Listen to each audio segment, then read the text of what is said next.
कल्पना नहीं कर सकते मेरे लिए कितना आनंद की पल है ये।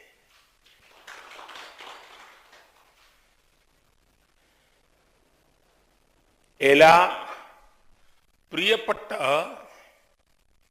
मलयाली गलकुम अंडे बनी तमाया नमस्कारम।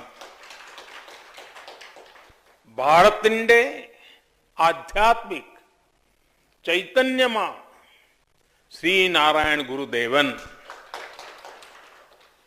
अद्यहतिंडे जन्मताल धन्य मागपट्ट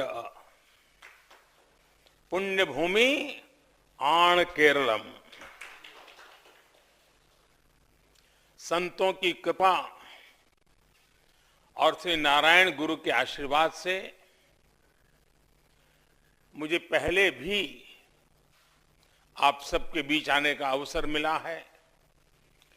शिवगिरी आकर के आप सबके आशीर्वाद लेने का सौभाग्य मिला है और मैं जब भी वहां आया उस आध्यात्मिक भूमि की ऊर्जा को हमेशा अनुभव किया।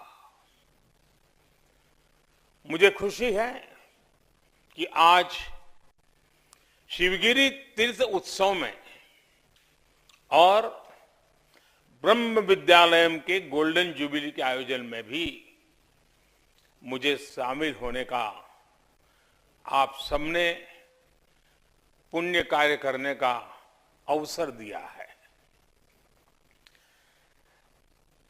मैं नहीं जानता हूं कि आप लोगों से मेरा नाता किस प्रकार का है, लेकिन कभी कभी मैं अनुभव करता हूं और उस बात को मैं कभी भूल नहीं सकता हूं। जब केदारनाथ जी में बहुत बड़ा हादसा हुआ, देश भर के यात्री जीवन और मृत्यु के बीच में जूझ रहे थे।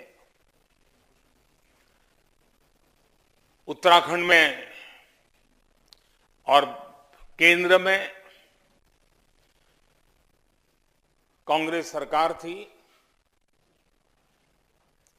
और केरल के ही श्रीमान एंटोनी रक्षा मंत्री थे। इन सबके बावजूद भी मुझे अहमदाबाद में, मैं मुख्यमंत्री गुजरात में, शिवगिरी मठ से मुझे फोन आया कि हमारे सारे संत फंस गए हैं, उनका कोई संपर्क नहीं हो पा रहा है, वो कहाँ है, क्या स्थिति है, कुछ पता नहीं चल रहा है। मोदी जी ये काम आपको करना है। मैं आज भी सोच नहीं पाता हूं कि इतनी बड़ी बड़ी सरकारें होने के बावजूद भी शिवगिरी मठ ने इस काम के लिए मुझे आदेश किया। और ये गुरु महाराज की कृपा रही कि गुजरात में मेरे पास उतने तो संसाधन नहीं थे, फिर भी मुझे उस पुण्य कार्य का, सेवा का मौका मिला और सभी संतों को सुख रूप में वापस ले आ पाया और शिवगिरी मठ पहुंचा पाया।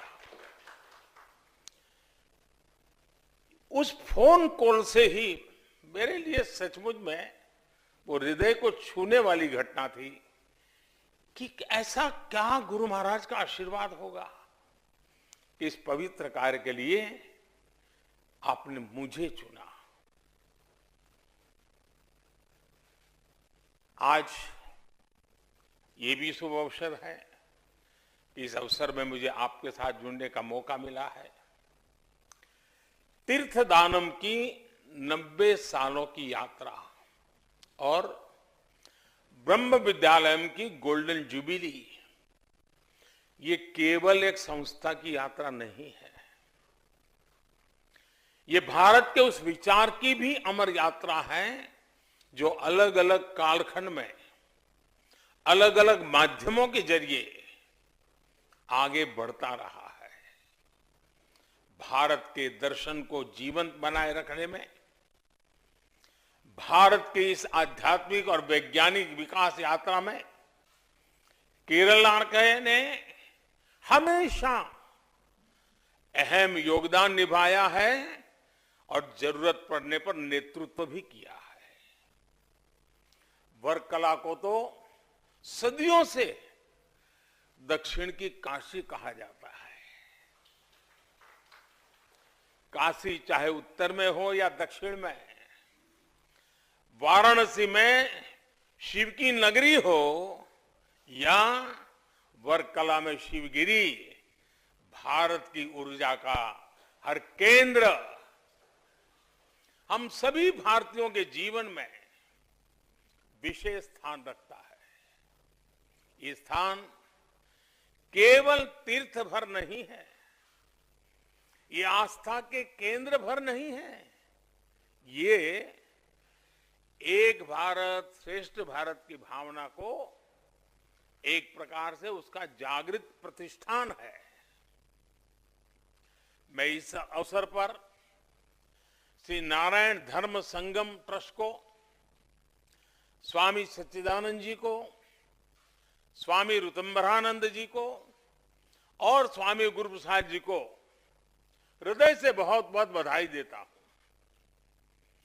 तीर्थदानम और ब्रह्म विद्यालय की स्वर्णिम यात्रा में, इस आयोजन में लाखों करोड़ों अनुयायियों की अनंत आस्था और अथक परिश्रम भी शामिल है।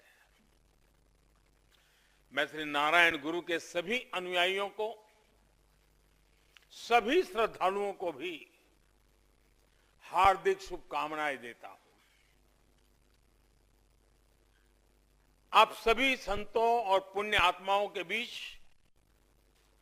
आज जब मैं बात कर रहा हूं, तब भारत की विशेषता यह है कि जब भी समाज की चेतना कमजोर होने लगती है, अंधकार बढ़ता है, तब कोई न कोई महान आत्मा एक नए प्रकाश के साथ सामने आ जाती है। दुनिया के कई देश, कई सभ्यताएं जब अपने धर्म से भटकी तो वहां अध्यात्म की जगह भौतिकवाद ने ले ली। खाली तो रहता नहीं है, भौतिकवाद ने भर दिया। लेकिन भारत कुछ अलग है।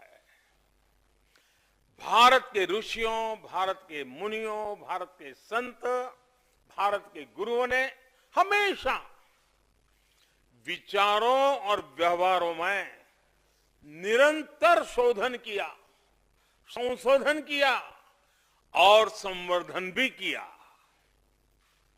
श्री नारायण गुरु ने आधुनिकता की बात की, लेकिन साथ ही उन्होंने भारतीय संस्कृति और मूल्यों को समृद्ध भी करने का निरंतर काम किया। उन्होंने शिक्षा और विज्ञान की बात बताई, लेकिन साथ ही धर्म और आस्था की हमारी हजारों साल पुरानी परंपरा को गौरव बढ़ाने में कभी पीछे नहीं रहे। यहां शिवगिरी तीर्थ के जरिए वैज्ञानिक चिंतन की नई धारा भी निकलती है और शारदा मठ में मां सरस्वती की आराधना भी होती है। नारायण गुरु जी ने धर्म को शोधित किया, परिमार्जित किया, समयानुकूल परिवर्तन किया, काल बाह्य चीजों को छोड़ा। उन्होंने रूढ़ियों और बुराइयों के खिलाफ अभियान चलाया और भारत को उसके यथार्थ से परिचित करवाया। और वो कालखंड सामान्य नहीं था। रूढ़ियों के खिलाफ खड़ा होना ये छोटा मोटा काम नहीं था। आज हम इसकी कल्पना नहीं कर सकते हैं, लेकिन वो नारायण गुरु जी ने कर दिखाया।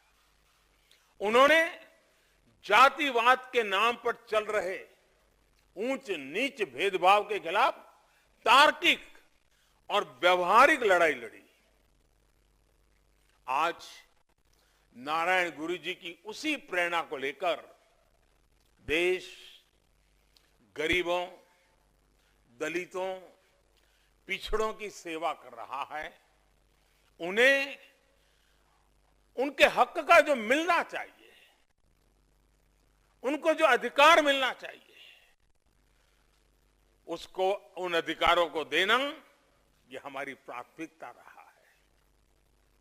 और इसीलिए आज देश सबका साथ, सबका विकास, सबका विश्वास और सबका प्रयास के मंत्र के साथ आगे बढ़ रहा है।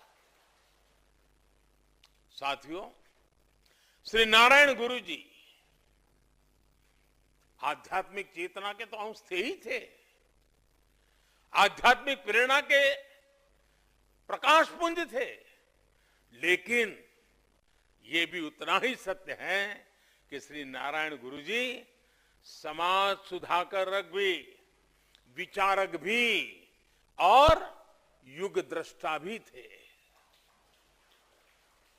वो अपने समय से कहीं आगे की सोच रखते थे, वो बहुत दूर का देख पाते थे। इसकी वजह से आप कल्पना कर सकते हैं, गुरुदेव एक रेडिकल थिंकर के साथ ही एक प्रैक्टिकल रिफॉर्मर भी थे। वो कहते थे कि हम यहां जबरन बहस करके जीतने के लिए नहीं आए हैं, बल्कि हम यहां जानने के लिए, सीखने के लिए आए हैं। वो जानते थे कि समाज को वाद विवाद में उलझाकर नहीं सुधारा जा सकता। समाज में सुधार आता है जब लोगों के साथ काम किया जाए, उनकी भावनाओं को समझा जाए और लोगों को अपनी भावनाएं समझाई जाए। जिस पल हम किसी से बहस करने लग जाते हैं, तो उसी पल सामने वाला व्यक्ति अपने पक्ष के लिए तर्क, वितर्क, कुतर्क सब खोज करके परोस देता है। लेकिन जैसे ही हम किसी को समझना शुरू कर देते हैं, सामने वाला व्यक्ति हमें समझना शुरू कर देता है। नारायण गुरुजी ने भी इसी परंपरा का, इसी मर्यादा का हमेशा पालन किया। वो दूसरों की भावनाओं को समझते थे और फिर अपनी बात समझाने का प्रयास करते थे। वो समाज में उस वातावरण को निर्माण करते थे कि समाज खुद ही सही तर्कों के साथ अपने आप सुधार की प्रक्रिया में जुट जाता था। जब हम समाज में सुधार के इस मार्ग पर चलते हैं, तो फिर समाज में स्वयं सुधार की एक शक्ति भी जागृत हो जाती है। अब जैसे हमारी सरकार ने बेटी बचाओ बेटी पढ़ाओ अभियान शुरू किया। कानून तो पहले भी थे, लेकिन बेटियों की संख्या में सुधार हाल ही के कुछ वर्षों में हो पाया है। ऐसा इसलिए हुआ क्योंकि हमारी सरकार ने समाज को सही बात के लिए प्रेरित किया, सही वातावरण तैयार किया। लोगों को भी जब लगा कि सरकार सही कर रही है, तो स्थितियों में तेजी से सुधार भी आने लग जाता है और सच्चे अर्थ में सबका प्रयास, उसके फल नजर आते हैं।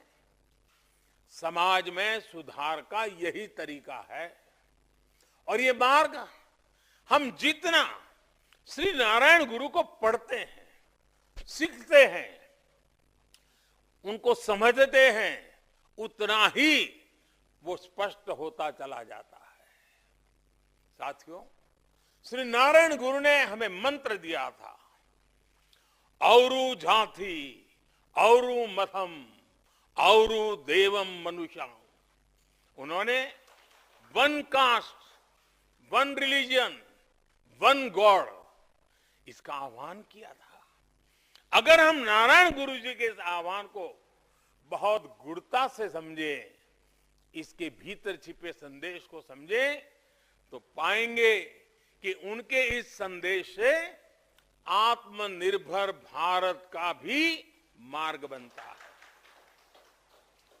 हम सभी की एक ही जाति है, भारतीयता।